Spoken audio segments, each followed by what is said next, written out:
ভারতের হামলার পরপরই সশস্ত্র বাহিনীদের সাথে জরুরি বৈঠকে বসেছিলেন পাকিস্তানের প্রধানমন্ত্রী শাহবাজ শরীফ। আর সেই বৈঠকে ভারতের হামলার জবাব দেওয়ার কথাও বলেছিলেন তিনি।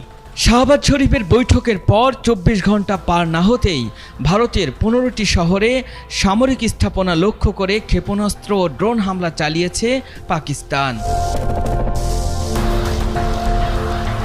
পাকিস্তানের এমন হামলার পর অনেকটাই নতজন অবস্থায় রয়েছে ভারত। এই হামলায় ভারতের কতটা ক্ষয়ক্ষতি হয়েছে সেটি এখনও প্রকাশ করেনি নয়াদিল্লি।